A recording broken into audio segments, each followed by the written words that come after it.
अरे आप लोग एक दूसरे को पहले से जानते हैं? पहले से नहीं, सिर्फ कल से। कल मैंने तुम्हें बताया था ना, एक भले आदमी ने मेरी मदद की थी, मेरी गाड़ी का पंक्चर ठीक किया था। ये वही है। आज इन्होंने मुझ पर भी एहसान किया है। क्यों, क्या हुआ? अजी सारी बातें यहीं खत्म कर लेंगी। चलिए बिरयानी ना सही, कम से कम चाय के लिए तो अंदर बुला लीजिए। आज आपको मैं चाय पिला के ही भेजूंगी। चलिए।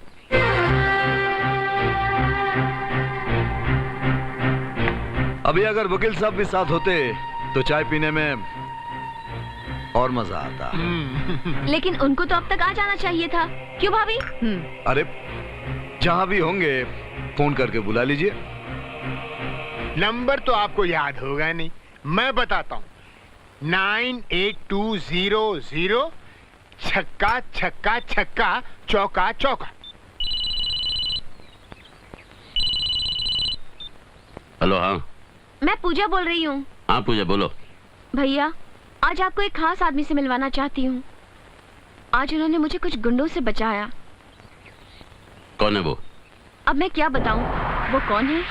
लीजिए आप खुद उनसे बात कर लीजिए। हेलो, नाचीज को दुष्यंत कुमार कहते हैं। तुम? मैंने जो कुछ भी किया वो मेरा फर्ज था, उसके लिए शुक्रिया अदा करने की कोई जरूरत नहीं। आराम ज़्यादा, तू क्या किसी की इज्जत बचाएगा? तूने खुद ही गुंडे भेजकर ये नाटक किया होगा। अरे आप खामोखा मेरी तारीफ कर रहे हैं। जलील कमीने। वैसे आपके घर की चाय बहुत अच्छी है। क्या तू मेरे घर पर है? भाभी जी और पूजा मेरे पास ही बैठी हुई हैं। And by the way she is so charming and beautiful. हरामजादे। Hello hello. धमकी दे रहे थे, अगर खाना खाकर नहीं गया तो अच्छा नहीं होगा। बिरयानी खाने में किसी और दिन आ जाऊंगा जी। मेरी तरफ से वकील साहब से कहिएगा कि I am extremely sorry for today. नमस्ते। कितना अच्छा आदमी है, हमारे कपिल देव की तरह। कपिल। निशा, निशा। आ रही हूँ। कहाँ है वो? वो तो अभी अभी चले गए। उसे घर के अंदर बुलाकर चाय पिलाने की क्या जरूरत थी? भैया उसने हमारी इतनी मदद की, बदले में एक कप चाय पिला दी तो कौन सी आफत आ गई? पूजा प्लीज, मैंने कल भी तुम्हें कुछ समझाया था। वो बात तो मेरी समझ में आ गई थी, पर आप समझ में नहीं आ रहे। फिलहाल मुझे समझने की जरूरत नहीं है, वही करो जो मैं कह रहा हूँ। मगर आज के बाद तुम अकेले कॉलेज कभी नहीं जाओगी और इस तरह के कपड़े नहीं पहनोगी। And no more swimming pool. लेकिन क्यों? तुम भी मार्केट अकेले नहीं जाओगी। ओए अरुण, बात क्या है? ओ क्यों सबको कैद करके घर में रख रहा है? ओ भाई हमारी परजाई क्यों नहीं मार्केट में जाएगी? भाई भाई वजह क्या है? पता नहीं भाई साहब, बेकार में बात का बतंगड़ बना रहे हैं। निशा तुम अच्छी तरह जानती हो मैं बेकार में कुछ भी नहीं करता। देखिए उसने ऐसा कुछ भी नहीं किया जिसकी वजह से हम उसे खराब कहे। हाँ, अगर आपकी पर्सनल दुश्मनी हो या फिर जलन हो तो मेरी उससे कोई पर्सनल दुश्मनी नहीं है और वो इस लायक भी नहीं कि मैं उसे जलूं। कोई गंदा और घिनौना दरिंदा है जिससे मैं आप सबको बचाना चाहता हूँ। 7 साल पहले की बात है। क्या मैं अंदर आ सकता हूँ? मैं दुष्यंत कुमार हूँ। अच्छा, तो आप वो हैं। आप बिना अपॉइंटमेंट लिए मिलने आ गए, बिना इजाजत लिए अंदर आ गए और बैठ भी गए। आप जो चाहते हैं वही करते हैं। सामने वाले को अच्छा लगता है या बुरा ये बिल्कुल नहीं सोचते। अगर ऐसा सोचने लगा तो जिंदगी यूं ही गुजर जाएगी। ऐश कर ले मुसाफिर, ये जिंदगी फिर न मिलेगी। जिंदगी अगर मिल भी गई तो ये जवानी फिर न मिलेगी। सही कह रहे हो, इसीलिए इसे संभाल कर रखो, क्योंकि जवानी में गुण लगते देर नहीं लगती। आप बिल्कुल सही कह रहे हैं, इसीलिए तो आपके पास आया हूं। वकील साहब, लोग आपके पास केस लड़ने की फीस पूछने आते हैं। मेरा सवाल जरा अलग है। मैं आपसे ये केस ना लड़ने की फीस पूछने आया हूं। बेहतर होगा कि तुम वापस चले जाओ, क्योंकि आज तक अभी ऐसा हुआ ही नहीं कि मैंने केस हाथ में लिया हो और उसे बीच में छोड़ दिया हो। ये तो आपका बहुत अच्छा रिकॉर्ड है, टेरिफिक। लेकिन वकील साहब, महान खिलाड़ी तो वो होते हैं जो अपना ही रिकॉर्ड बार बार तोड़ देते हैं। आप एक बार तोड़ दीजिए। रिकॉर्ड तो मैं तोड़ूंगा, लेकिन तुम्हारा ये रिकॉर्ड है ना कि तुम कई बार रेप के केस में फंसे, लेकिन हर बार साफ बचकर निकल गए। लेकिन इस बार बाइज्जत रिहा होने की बजाय तुम बेइज्जत होकर जेल जाओगे। वकील साहब, Shut up! मुझे चीखते हुए मुजरिम कटघरे में अच्छे लगते हैं। ठीक है, मैं आपसे निचले सुर में बात करता हूं। आदरणीय वकील साहब, सेवा में सविनय निवेदन है कि आप दूसरे के रिकॉर्ड को तोड़ने की बात तो दूर, उस पर सुई तक ना रखें, अन्यथा रिकॉर्ड बजने लगेगा। फिर जो म्यूजिक निकलेगा वो मौत की आवाज से भी ज्यादा भयानक होगा। आशा है आप अपने ऊपर कृपा करेंगे। तू मुझे धमकी दे रहा है?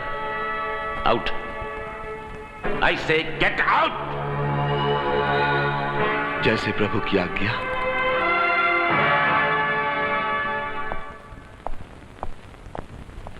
बास्टर्ड। सारे सबूत और गवाहों के बयानात की रोशनी में यह अदालत इस नतीजे पर पहुंची है कि मुल्जिम दुष्यंत ने मोनिका शर्मा का बलात्कार किया।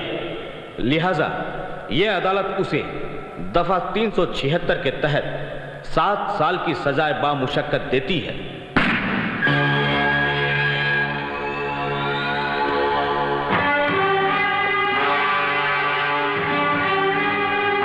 जेल में बहुत बोर हो रहा था, सोचा अपने दुश्मन को देख लूंगा तो थोड़ा अच्छा लगेगा, इसलिए तुमको बुला लिया।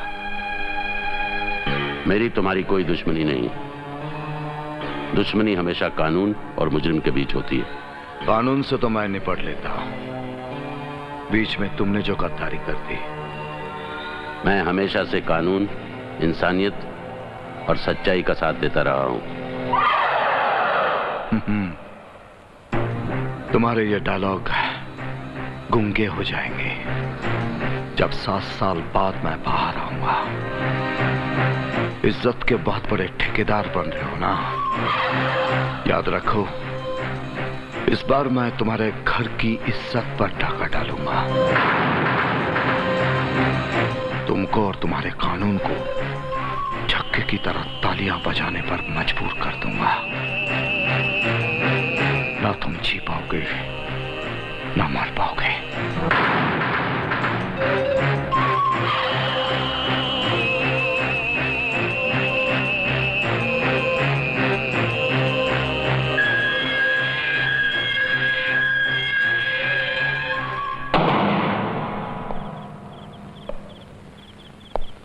अब बताओ, क्या मेरी उससे पर्सनल दुश्मनी है या मैं उससे जलता हूँ?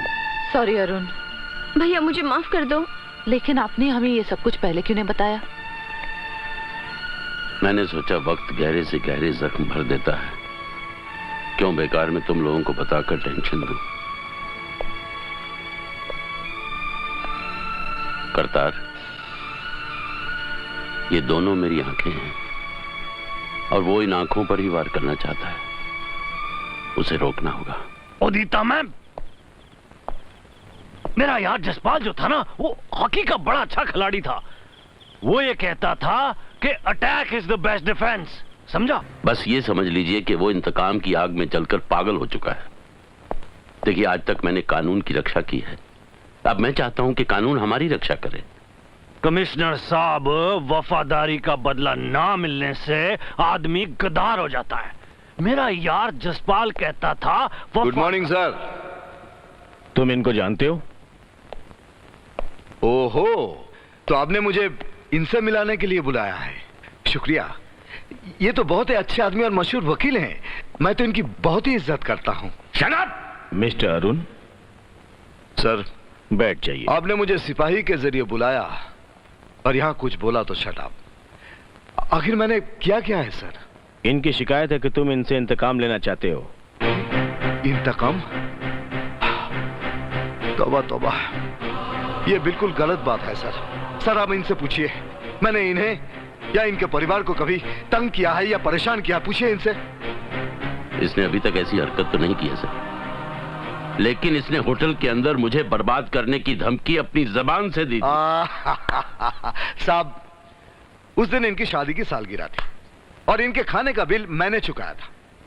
अब आप ही बताइए, अगर मुझे इनसे इंतकाम लेना है तो मैं बिल क्यों चुकाऊंगा? लेकिन इनको शक है कि मैं इनसे इंतकाम लेना चाहता हूं। इसमें मैं क्या कर सकता हूं? इस शक का इलाज तो हकीम लुकमान के पास भी नहीं है सर। ये शक नहीं है सर, मेरा पूरा विश्वास है।